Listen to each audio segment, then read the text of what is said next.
Kvorumit manipulირება ძალიან გავს ივანიშვილის მეთოდებს. სწორედ ასე აფასებს თინათინ ბოკუჩავა ერთიანი ნაციონალური მოძრაობის პოლიცსაბჭოს ყრილობას. მან პირდაპირ უწოდა ამ ყრილობას არალეგიტიმური, თქვა რომ მას არც თავად ესწრებოდა, არც მოადგილეები თავმჯდომარის აქედან გამომდინარე ბოკუჩავა მიიჩნევს, რომ ეს ყველაფერი დაჩქარებული წესით ჩატარდა. იქიდან გამომდინარე, რომ სასურველი შედეგისათვის მიიღწია მათ შორის მიხეილ სააკაშვილს. თინა ბოკუჩავა არ ყოფნის მიზეზებზეც უბრობს ამბობს რომ ის არ არის დედაქალაქში და ეს მას პირველად არ უთქვამს. პირველი კომენტარი არ არის ამასთან დაკავშირებით მისი მხრიდან, თუმცა მორიგ ჯერზე გაიმეორა რომ ყველა იყო ინფორმირებული ამასთან მიმართებით და არ დაელოდა პარტია მის დედაქალაქში დაბრუნებას.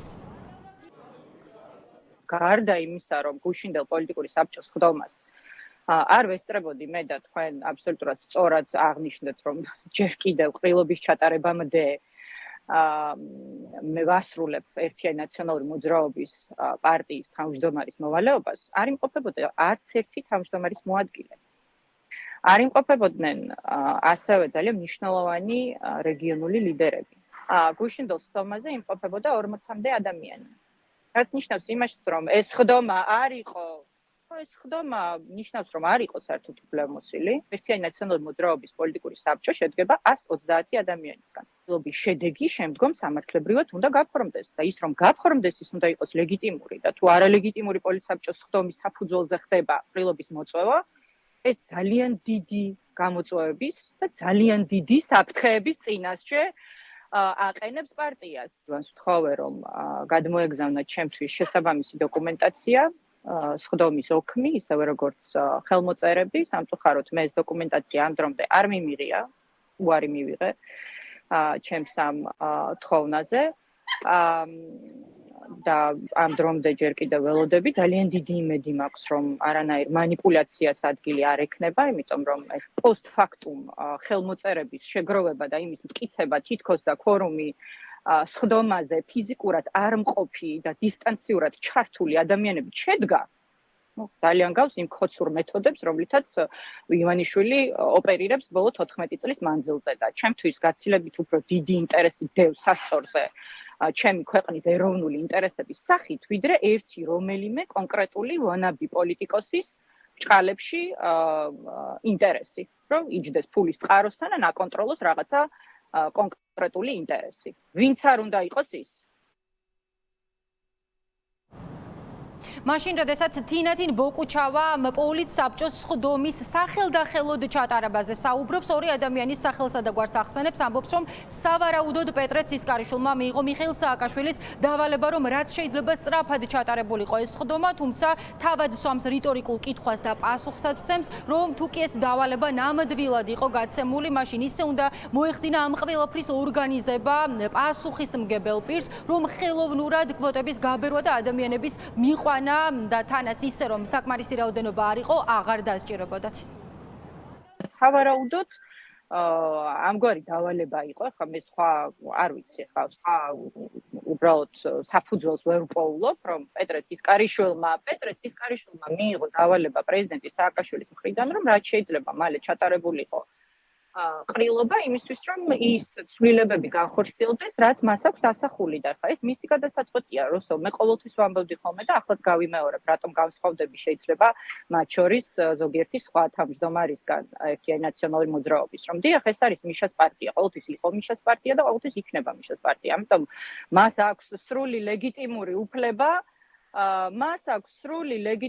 უფლება რომ ის ცვლილებები გაატაროს, რაც მას სურს, მაგრამ ამ შემთხვევაში მან თუ გასცა ასეთი დავალება და ბრძანება, რომ ჩაინიშნოს ყრილობა, როგორც მინიმუმ იმის უზრუნველყოფა უნდა მოეხდინა მთავარ პასუხისმგებელ პირს, რომ წესის და რიგის და კანონის დაცვით მომხდარიყო ეს და არა გაყალბებული ხელმოწერების ხარჯზე. ხო, მე მგონი ელემენტარულზე ვსაუბრობთ, ხო, ხოცებთან ბრძოლაში ხოცებს ხო ვერ დავემსგავსებით.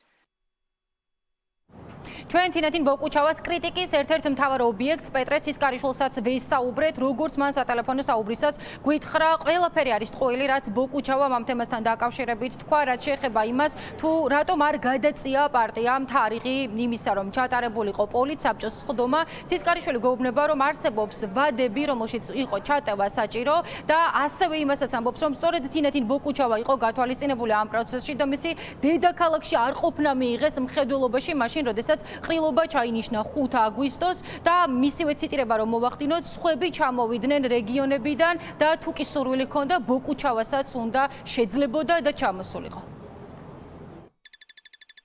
არასწორია ინფორმაცია, რასაც ქალბატონი თინა საუბრობს. ჩვენ პოლიცსაბჭოში არა 130, არამედ 119 ადამიანია, შესაბამისად კვორუმი იყო და რა თქმა უნდა უფლებამოსილია ეს პოლიცსაბჭოს გასული სხდომა რომ მიიღოს გადაწყვეტილებები. მაგის ჩამოსვლასთან დაკავშირებით გადავდეთ თვითონ ყრილობა. მას უნდოდა რომ ყრილობას დასწრებოდა. ყრილობა ისე გადავდეთ, რომელიც ახლა უნდა ჩაგვეტარებინა ივლისის ბოლოს, რომ ეგ ქალაქში ყოფილიყო. და ეხლა ძალიან დიდი ბოდიში რომ ამ ყრილობას წინ წესი და კანონი გვავალდებულებს რომ პოლიცსაბჭოს სხდომა გაიმართოს. და შესაბამისად ეს პოლიცსაბჭოს სხდომა იყო წინამოსამზადებელი სხდომა ყრილობისთვის, რომელი ყრილობაც დაუმიზნეთ ქალბატონი თინას თბილისში ყოფნას. ქალაქგარეთ რო არის, ყველა ქალაქგარეთიდან ჩამოვიდა ნახევარი პოლიცსაბჭო, ხო, ეხლა ბოლო-ბოლოს. წესით ჩვენ 8 ივლისს რო გაგვივიდა ვადა, გეგმავდით იქიდან მოყოლებული ამ ყრილობას და სადღაც უწევდა ამ თვის ბოლოს, ივლისის ბოლოს, აი დღეს გუშინ წინ ამ დღეებში უნდა ჩატარებულიყო. მართალია გაგვითხრა რომ 3 აგვისტომდე ქალაქში არ ვარ და იქნებ ისე გავაკეთოთ რომ 4-დან 5-დან ჩატარდესო ეს ყრილობაო.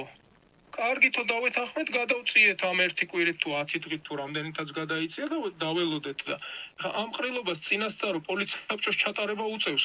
არ არის ჩვენი ბრალი რა. გაემიჯნა თინა ბოკუჩავა პარტიას რამე დაპირისპირება თუ რასთან გვაქვს საქმე? თვითონ თუ გაემიჯნა გაემიჯნა თუ არა თინათინ ბოკუჩავა პარტიას, ეს კითხვა დღის წესრიგიდან არ მოიხსნება ყოველ შემთხვევაში იმ მომენტამდე, როდესაც გაიმართება ერთიანი ნაციონალური მოძრაობის ყრილობა. სწორედ ამ დღეს გავიგებთ, ბოკუჩავა იქნება თუ არა წარმოდგენილი ყრილობაზე, დღეს ამ კითხვაზე ცალსახა პასუხი არ ჰქონდა, მან არ იცის დაესწრება თუ არა ყრილობას, არა და პარტიაში გვეუბნებია, რომ სწორედ მის გამო შეირჩა ეს თარიღი, იქიდან გამომდინარე, რომ ბოკუჩავა ყოფილიყო დედაქალაქში და დასწრებოდა ყრილობას. ასეთი არის მოცემულობა ერთიან ნაციონალურ მოძრაობაში. ახლა პარტია ელოდება მათთვის გადამწყვეტ შეხვედრას იმ ყრილობას, სადაც უნდა აირჩიონ დროებითი მმართველი ორგანო და ეს მმართველი ორგანო სწორედ 6 თვის განმავლობაში გარდამავალ პერიოდში უხელმძღვანელებს პარტიას.